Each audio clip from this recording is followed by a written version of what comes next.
You're in for a treat. Dobbie Reese Norris.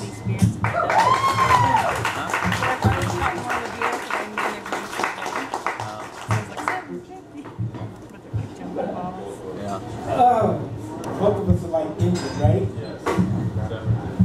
Yeah, that's good. You guys can hear me? Okay, I'm over getting closer then.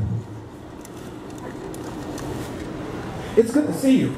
One is, there are lots of people here that I know from Michael. It was great for him to walk in and whoa. It was Third Tuesday's Poets and Writers at the Mobile Espresso in Shoreline. Yes. That became Black Water towards the end or whatever. They tried. Yeah. I thought Blackwater was not a good name to change it to.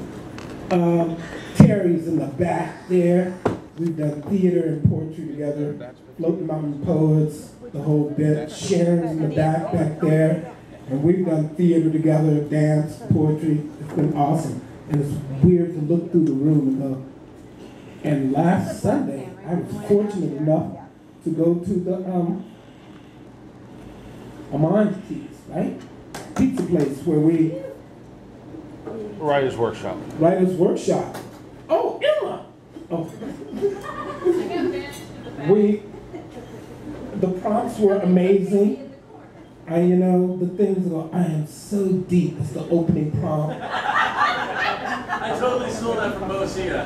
And it was totally amazing because the first thing I thought of, if you don't like my ripples, kill the pebble, because I swim in the arteries of blue whales. I don't know why that happened. It's the way my brain thinks. So here's the way, you're going to see how my brain thinks. I'm going to send this to my brother in LA. Woo! He goes, what the fuck do you do in the Northwest? I go, I hug trees.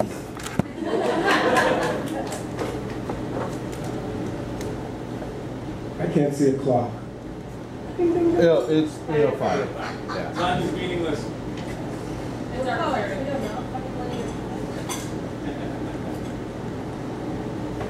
Those of you who have known me for a while will probably hear some of these. Those who haven't known me for a while, you just love them.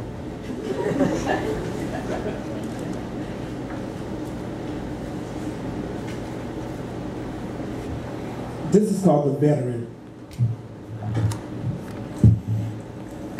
Shakespeare Abdul Rahman Lawless drives a 1957 Caddy LD, red convertible, and lives alone in the old south central part of the city.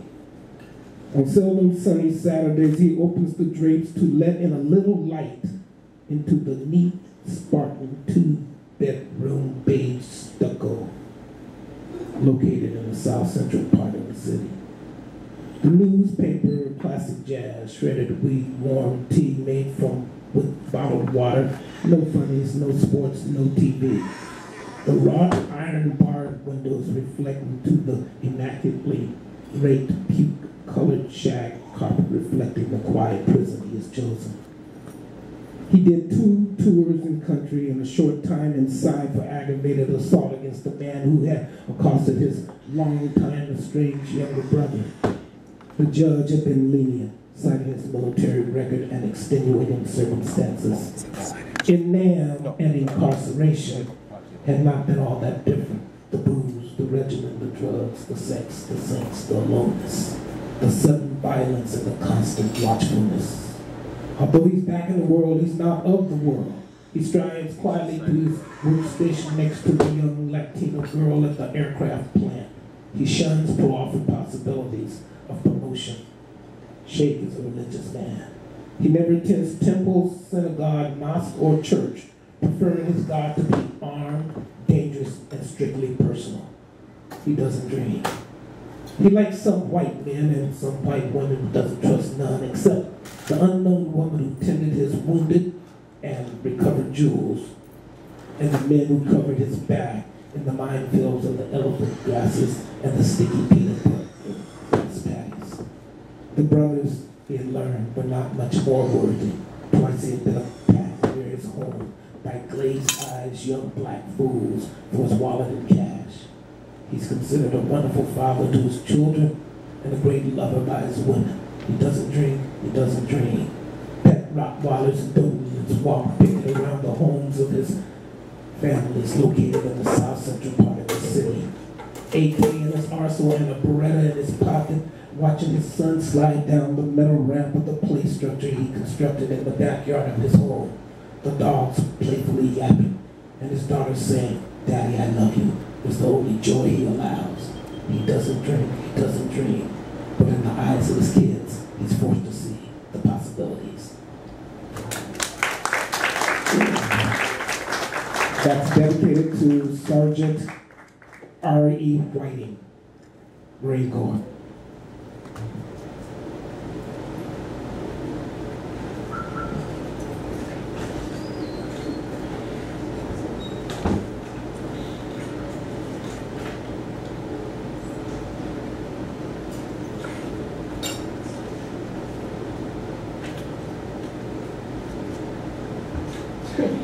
I love it because I have them all written down, but I didn't put the page number.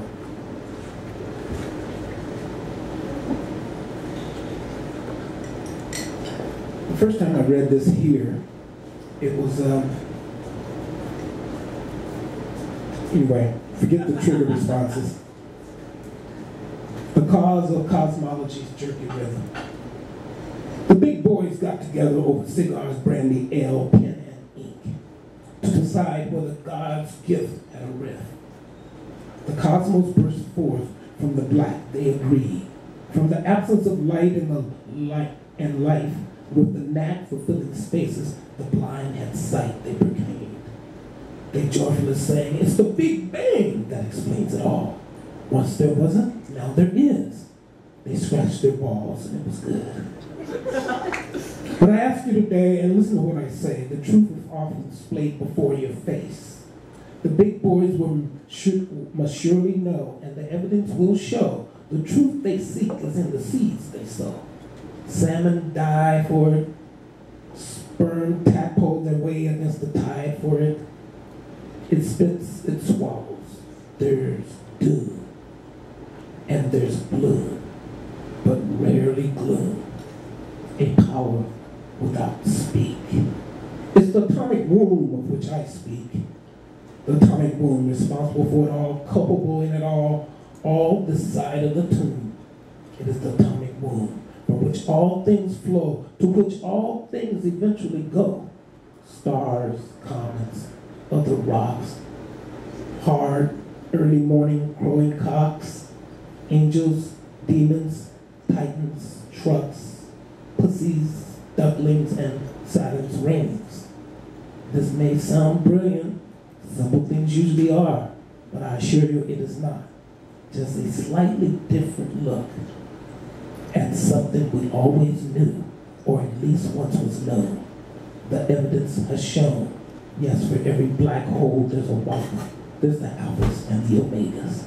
I've simply come to my senses and pondered the mind's deeper recesses, then finally found, not too far beneath the surface, I'm no genius, just a lesbian with a penis. The Y chromosome is doomed. The heavy lifting is done. The asphalt has been laid. The machines of ease have been made. In its aloneness, alone signals the wise to minds. Someday soon, the last penis will rise. So just strap me on. It doesn't take a quantum leap, damn it. Let's be serious. It's been proven. It doesn't take a rocket scientist or a nuclear quack to discern this inescapable fact. Just strap me on. There will be no fuss, because I'm no genius, just useful as a lesbian with a penis.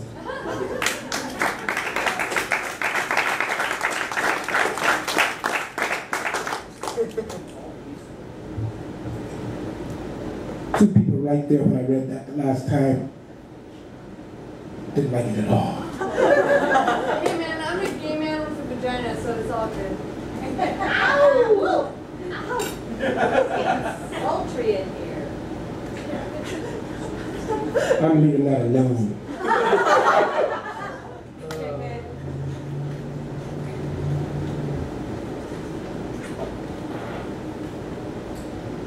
You are who? 1182 Tunica Street. Gray, 2-story, apartment D, upstairs. 5 years old. Little brother is down for his nap. A sickness cold around his pre-adolescent heart seeped through every vessel, courses through every artery and every vein.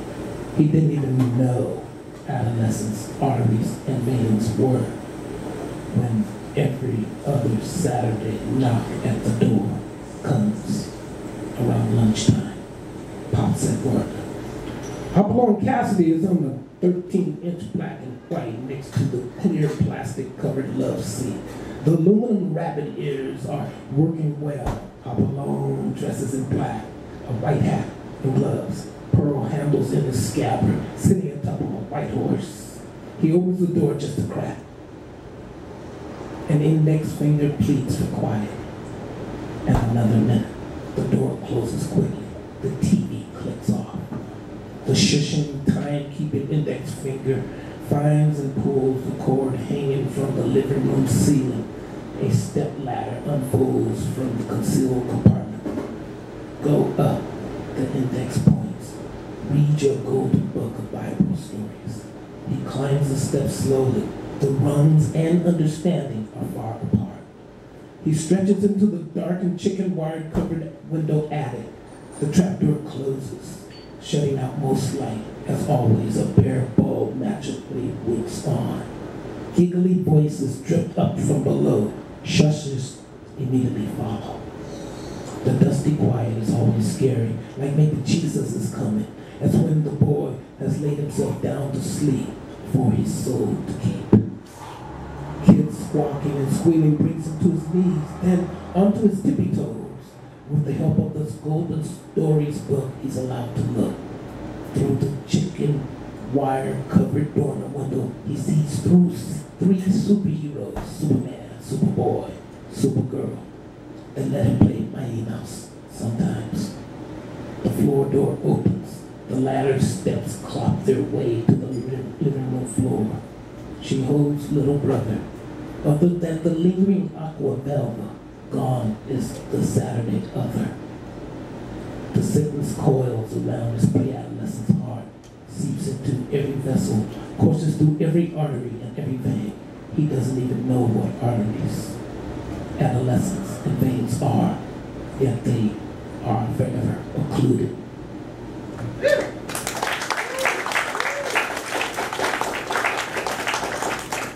That was first read at a show we did 2 years ago in October at the Velocity Theater in Seattle. That was a cool theater. That was a great show. You have a book? Do I have a book? Yeah, do you have one for sale? I have nothing for sale. I'm just here to read to you. Ah, okay. However, I'll give you my phone number. You probably have that, don't you? Okay, let's go look at this one. Oh, by the way, that show was called Grace and Purpose. And this is the chapbook that came out of that show.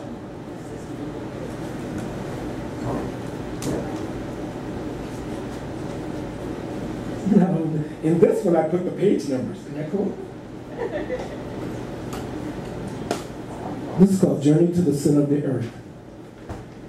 By the way, I write about everything. I really do. And one time, a few weeks ago, someone says, write something that's PG. So I wrote 2 child stories and read them at a kitchen session. And I was, whoa. Oh yeah, you were there. See, all y'all really know me, don't you? Oh, yeah. Journey to the Center of the Earth. It is far from a secret and not really all that discreet that this desirous, adventurous, spelunking of dangerous, cavernous, deep-sounding wetness in a rickety vessel christened relationship is what I want with you. That always makes me hot. On the first Saturday in May, they have the Kentucky Derby. That's correct? Yeah. In Seattle, they have opening day, and they have the boat crew races. And I would go down there every year because I was